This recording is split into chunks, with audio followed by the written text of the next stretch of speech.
Well, good news for Canada today. We just told Silicon Valley we're done renting. See you later. We're building our own house. Not a small house either. A publicly owned AI supercomputer, the kind of infrastructure countries fight wars over. Well, in about 10 years from now. And here's what's really remarkable. Canada and Europe got here at the same time. The EU just dropped their own tech sovereignty package 2 days ago. The Cloud and AI Development Act, basically CHIPS Act 2.0. What's happening right now is that multiple countries independently are arriving at the exact same conclusion simultaneously. And when that happens, when France, Germany, Japan, South Korea, and Canada all look at the same map and draw the same line, that's not a trend, that's a realignment. Basically, everyone's just done renting at the same time. Okay, so let's make this real and break it down so it's easy to understand. Think about it this way. You've been renting a house for 20 years. Every month you pay. The landlord, let's call him Silicon Valley. He decides what you can do inside. He's got the keys. If he wants to raise the rent, he raises the rent. If he decides he doesn't like what you're doing in the kitchen, well, he could change the rules. You have no say. You don't own the walls. You don't own the foundation. You don't even own your own data. That has been Canada's relationship with the American tech bros for 2 decades. Right. Every government database, every health record, every university research project sitting on servers owned by companies governed by laws that are not our laws. And here's the thing about renting. Feels cheaper month to month, right? But over 20 years, you've paid for the house twice and you own nothing. So, Prime Minister Carney just walked into the room and said, "We are not renewing the lease, thank you very much. We're buying the land instead, and we're going to pour the foundation, and we're inviting other people who are tired of renting to come and build with us." Look, I'm not saying that this is easy. Building a publicly owned AI supercomputer is not like ordering a new laptop. This is billions of dollars we're talking about. This is infrastructure on the scale of the Trans-Canada Highway or the railway. But here's the difference. When you build the highway yourself, you decide where it goes. You're not asking permission from someone else's government to drive on your own road. Definitely. Now let's get specific.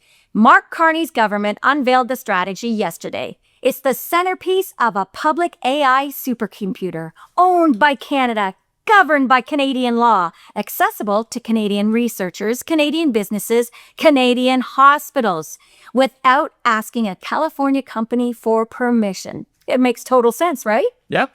And this is where people get lost in the jargon because there's a lot happening here. Compute, sovereign cloud, what the heck does any of that even mean? Well, compute is really just horsepower. It's the raw engine that runs advanced AI. Right now, if a Canadian university wants to run a massive AI project, training a model on cancer detection, let's say, they have to rent horsepower from Amazon, Microsoft, or Google. So they're paying by the hour on somebody else's machine. And every hour they pay, their data, Canadian health data, Canadian research, it sits on servers governed by American law, which is insane if you want to be frank about it. Yeah. So Prime Minister Carney's bet is simple. Build the engine ourselves. Own the engine and keep Canadian data under Canadian jurisdiction. Train the next generation of AI researchers here and give them a reason to stay here. Because here's what's been happening over 30 years. Canada invents it, Canada trains the talent, and then Silicon Valley hires them all away because that's where the compute is. Yep. That's the brain drain in reality. The people who invented modern AI, the core breakthroughs, a lot of that happened with Canadian researchers.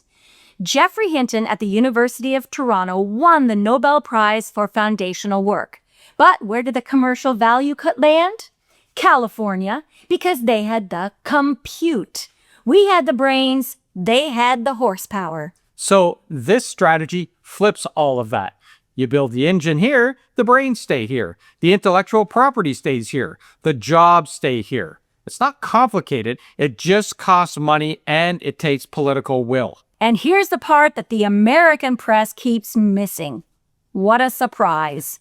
Canada's not doing this all alone. No, not at all. And this is really the big story here because Europe is moving in lockstep with us. The European Union just launched what they're calling the European Technological Sovereignty Package, their own Chips Act 2.0 to secure semiconductor supply, a cloud and AI development act to triple data center capacity. The exact same language, the exact same logic.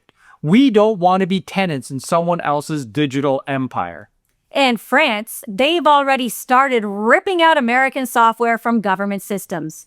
Zoom out, Microsoft Teams out, replacing them with French-built alternatives. Germany's on the same path. Look, Japan's watching. South Korea's watching. So this is not Canada being difficult. This is the world realizing that maybe putting your entire digital future into the hands of one or two countries isn't smart. No, this is a pro-sovereignty story. Canada's making a calculation that every sentient country on Earth is starting to make. If your economy, your healthcare, your national security, your public services all run on infrastructure that you don't control, well then you actually don't control your own country. That's not ideology, and that's not anti-anyone, and none of our videos are anti-American. Anti-Trump, anti-Musk, anti-big tech? Yes, indeed. But we are just talking common sense when it comes to this. You wouldn't let another country run your electrical grid, so why would you let them run your digital brain? Great point. And when Canada steps up and builds first, other countries notice. Norway and Germany just gave up their own submarine delivery slots to partner with us on the Arctic fleet. Sweden and Bombardier are building NATO surveillance planes together. The pattern is the same. Middle powers are looking at Canada and saying, okay, you're serious. We'll build with you. And we've done videos about everything Dave just mentioned that you can check out in the links below. But why should the average Canadian care about AI supercomputers and sovereignty cloud infrastructure anyway? Well, that's a fair question. Because this affects your health records. Right now, if you go to a hospital in Canada, there's a decent chance that your data ends up on servers owned by an American tech company, governed by American law. Well, Carney's strategy says that data stays in Canada, governed by Canadian privacy law, accessible only under Canadian democratic oversight. And that is not a small thing. That is a big thing. Yeah, it affects your job. The strategy targets getting business AI adoption from 12% to 60% by 2034. 12%. That's where we are right now, and that's brutal for the future. That means that most Canadian businesses are still operating like it's 2015, while the rest of the world automates. If we don't close that gap, we'll end up with a two-tier economy. The companies that can afford American AI and the ones that get left behind. So I'm telling you, we gotta get on board whether we like it or not. The AI train has left the station. And we better run and catch that train, right? You also have to think about it this way. It affects whether your kids and grandkids have good jobs here as well. The strategy includes the Canadian Tech Growth Fund, more money for compute access for startups, anchoring intellectual property in Canada. The goal is to create 250,000 AI jobs in the next decade. Not jobs at American companies with Canadian offices, Canadian jobs at Canadian companies building Canadian technology. After all these videos we've been doing, there are a lot of jobs coming in the next decade right to Canada, and this is exciting. Now, the training piece, that matters too. Canada, we currently rank low in AI literacy and trust. People don't trust what they don't understand. People don't trust what they don't understand. So the strategy includes real, funded training programs. The idea is to make sure that ordinary Canadians can adapt, not just the people who go to tech conferences in San Francisco. So here's what that all means. Canada just made a generational bet here. We're building our own digital infrastructure. We're keeping our data under our own laws, and we're doing it with partners like Germany, France, Japan, the EU, South Korea, who are making the exact same calculation. Those are some great partners.